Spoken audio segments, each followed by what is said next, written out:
ಪ್ರೀತಿಯ ದ್ವಿತೀಯ PUC ವಿದ್ಯಾರ್ಥಿಗಳೇ, ನಾವು ಈಗಾಗಲೇ ಈ ಒಂದು ಚಾಪ್ಟರಿನ ಮೇಲೆ ಸಂಪೂರ್ಣವಾಗಿ ನಿಮಗೆ video important questions 1 marks questions, 2 marks questions, 3 marks and 4 marks ಕ್ವಶನ್ಸ್ಗಳನ್ನು ಅಪ್ಲೋಡನ್ನು ಮಾಡಿ ಕೊಟ್ಟಿದ್ದೇನೆ. ಧನ್ಯವಾದಗಳು. ನಿಮ್ಮ ಪ್ರೀತಿ ಸಹಕಾರ ಹೀಗೆ ನಮ್ಮ ಜೊತೆ ಮುಂದುವರೆಯಲಿ. ದಯವಿಟ್ಟು ವಿಡಿಯೋ ಪ್ರಾರಂಭ ಮಾಡೋಕ್ಕಿಂತ ಮುಂಚಿತವಾಗಿ ಒಂದು ರಿಕ್ವೆಸ್ಟು ನಿಮ್ಮಲ್ಲಿ. ಭಾಳ ಜನ PDF ಕಾಪಿಗಳನ್ನು ಕೇಳ್ತಾ ಇದ್ದೀರಾ. ಬಿಗಿನಿಂಗಲ್ಲೇ ಹೇಳ್ತಾ ಇದ್ದೀನಿ, 1K ವಿಡಿಯೋ ಆದ ತಕ್ಷಣ ತಾವುಗಳು ಏನು ರಿಕ್ವೆಸ್ಟ್ ಮಾಡೋದು ಬೇಡ ಸರ್. ಅದು ಆಟೋಮೆಟಿಕ್ಕಾಗಿ ಆ ಒಂದು ಲಿಂಕ್ ಓಪನ್ ಆಗುತ್ತೆ. ಅಲ್ಲಿಯವರೆಗೆ ತಾವುಗಳು ದಯವಿಟ್ಟು ನಮ್ಮ ವೀಡಿಯೋಸ್ಗಳನ್ನು ಆದಷ್ಟು ತಾವುಗಳು ಶೇರ್ ಮಾಡಬೇಕು. It takes hardly 1 hour.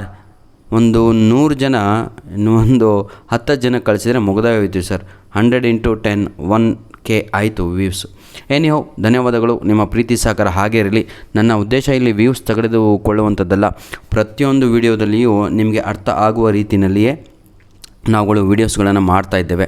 ಈಗಾಗಲೇ ನಾನು ನಿಮಗೆ ಇಂಪಾರ್ಟೆಂಟ್ ಕ್ವಶನ್ಸು, ಫಿಕ್ಸ್ ಕ್ವಶನ್ಸ್ ಅಂತ ನಾನು ನಮ್ಮ ಒಂದು ಯೂಟ್ಯೂಬ್ ಚಾನಲಲ್ಲಿ ಈ ಒಂದು ಪಾಠದ ಮೇಲೆ I believe that the books will never disappear.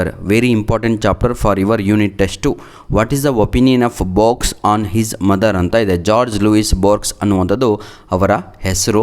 ಹಾಗಾಗಿ ಇಲ್ಲಿ ಏನು ಪ್ರಶ್ನೆ ನಿಮಗೆ ಕೇಳಿದ್ದಾರೆ ಅಂತ ಹೇಳಿದರೆ, ಏನಂತೀರಾ ಸರ್ ತಾವುಗಳು, ವಾಟ್ ಈಸ್ ಎ ಒಪಿನಿಯನ್, ಅವರ ಅಭಿಪ್ರಾಯ ಏನು ಅವರ ತಾಯಿಯ ಮೇಲೆ ಅನ್ನುವಂಥದ್ದು ಒಂದು ಪ್ರಶ್ನೆ ಆಗಿದೆ. ಅದಕ್ಕೆ ಉತ್ತರವನ್ನು ನಾವು ಬರೆಯೋದಾದರೆ, ನನ್ನ ಪ್ರೀತಿಯ ಮಕ್ಕಳೇ, ಏನಂತ ಬರೀತೀರಾ? ಅವರು ಹೇಳಿದ ಮಾತುಗಳನ್ನೇ ಬರೀಬೇಕು. ನೋಡಿ, ಆಲಿಫೆನೋ ಆಸ್ಕ್ಸ್ ಬೋರ್ಗ್ಸ್, ದೆನ್ ಬಿಟ್ಟಾಕಿ ಆಯಿತಾ, sorry, ask Borges to speak about his mother, ತನ್ನ ತಾಯಿ ಬಗ್ಗೆ ಮಾತಾಡಿ ಅಂತ ಆಲಿಫೆನೋ ಅವ್ರು ಹೇಳಿದಾಗ, ಯಾರು ಅವರ ತಾಯಿ ಹೆಸರೇನು? ಡೋನಾ ಲಿಯಾನೋರ್. ನೆನಪಿರಲಿ, 1 ಅಂಕಕ್ಕೆ ಬರ್ಬೋದು. Borges tells Alifano that his mother was an extraordinary person, ಅವರ ತಾಯಿ ಎಕ್ಸ್ಟ್ರಾಡಿನರಿ ಪರ್ಸನ್ ಅಂತ ಹೇಳ್ತಾರೆ. Who showed him a great deal of kindness in his life. ಬಹಳ ವಿದ್ಯಾರ್ಥಿಗಳು ಸರ್ ಆನ್ಸರ್ ಬರೀತೀವಿ ಆದರೆ ಅಂಕಗಳು ಸಿಗಲ್ಲ, ನಮಗೆ ಕಡಿಮೆ ಮಾರ್ಕ್ಸ್ ಕೊಡ್ತಾರೆ ಅಂತ. ಈ ಆನ್ಸರ್ ಬರೆದು ನೋಡಿ, ನಿಮ್ಮ ಟೀಚರೇ ಭಾಳ ಖುಷಿಯಾಗ್ಬಿಡ್ತಾರೆ, ಲೆಕ್ಚರರ್ ಏನಪ್ಪ ಇಂಥ ಆನ್ಸರ್ ಬರೆದುಬಿಟ್ಟಿಯಲ್ಲ ಅಂತ. ಯಾವಾಗತ್ತೆ ಅದು? ಇಫ್ ಯು ಡೂ ಪ್ರಾಕ್ಟೀಸ್ನಿಂದನೇ ಮಾತ್ರ ಇದು ಸಾಧ್ಯತೆ ಇರುವಂಥದ್ದು. ನನ್ನ ಪ್ರೀತಿಯ ವಿದ್ಯಾರ್ಥಿಗಳೇ, ಈ ಆನ್ಸರನ್ನು ಬರ್ಕೊಂಡು ತಾವುಗಳು ಬಾಹೆಟ್ ಮಾಡಿದರೆ ನಿಜವಾಗಿಯೂ ಔಟ್ ಆಫ್ ಅಂಕಗಳನ್ನು ತಾವುಗಳು ಗಳಿಸ್ತೀರಾ. ಸಾರಿ ಆಯಿತಾ, ಇನ್ಮೇಲೆ ಈ ಪೂರ್ತಿ ಆನ್ಸರ್ ಮುಗಿಯೋವರೆಗೂ ಏನು ಎಕ್ಸ್ಟ್ರಾ ಹೋಗಲ್ಲ. ನೋಡಿ, ರಾಬರ್ಟ್ ಆಲಿಫೆನೋ ಈ raised a question to George Luis Borges, please speak on your mother, about your mother ಅಂದಾಗ, the Borg said, sir my mother was an extraordinary person who showed him a great deal of kindness in his life. Then he continues telling the interviewer in a confessional tune that he feels guilty for not having been a happy man in order to have given his mother the happiness she deserved. ಇದು ಏನಾದರೂ ನಿಮಗೆ ಬಹಳ ಕಷ್ಟ ಆಗ್ತಾ ಇದ್ರೆ ಈ sentence ಇಷ್ಟೇ ಬರೀರಿ. George Luis Borges says that he feel guilty about himself because he did not give respect to his mother. ಇಷ್ಟೇ, ತನ್ನ ತಾಯಿಗೆ ಅವನು ಏನಂತೀರ ಸಂತೋಷಗಳನ್ನೇ ಕೊಳ್ಳಿಲ್ಲ, ಮರ್ಯಾದೆ ಕೂಡ ಕೊಳ್ಳಿಲ್ಲ ಅಂತ ಅವನಿಗೆ ಪಶ್ಚಾತ್ತಾಪ ಆಗ್ತಾಯಿದೆ. ಗಿಲ್ಟಿ ಅಂದರೆ ಪಶ್ಚಾತ್ತಾಪ ಅಂತ. He also feels that he should, ನೋಡಿ, have shown a better understanding of his mother. ಈ ಸೆಂಟೆನ್ಸು ಕೂಡ ನಿಮಗೆ ಡಿಫಿಕಲ್ಟ್ ಆಗ್ತಾ ಇದೆ ಅಂದರೆ ಇಷ್ಟೇ ಬರೀರಿ. ಏನಂತ? He did not respect her mother when she was alive ಅಂತ. ಆಯಿತಾ? ನೋಡಿ, he did not respect his mother when she was alive, alive ಅಂತ.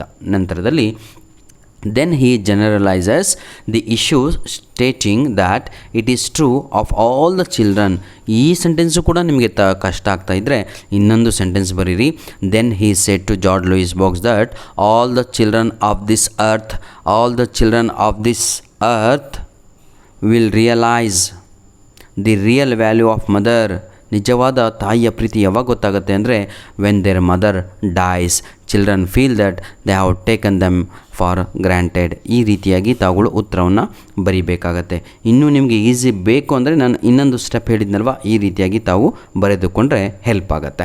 Then they do with the moon same thing. ನೋಡಿ, ಇದಾದ ತಕ್ಷಣ ತಾವುಗಳು ಬರೀಬೇಕು. And he has given one example for granted. ಆ ಗ್ರ್ಯಾಂಟೆಡ್ಗೆ ಒಂದು ಎಕ್ಸಾಂಪಲನ್ನು ಕೊಡ್ತಾನೆ. ಏನು ಅಂತ ಹೇಳಿದರೆ, what you are doing with the sun and the moon, you are taking it as a granted. They have abused. ನೋಡಿ, All the children of this earth abused their mothers when she was alive. After her death only they will understand. However, this truth does not dawn on such children before the death of their mother. Then Borges adds that his mother was an intelligent and a gracious woman who had no enemies. ಈ ರೀತಿಯಾಗಿ ತನ್ನ ತಾಯಿ ಬಗ್ಗೆ ಅವರು ಹೇಳ್ತಾರೆ.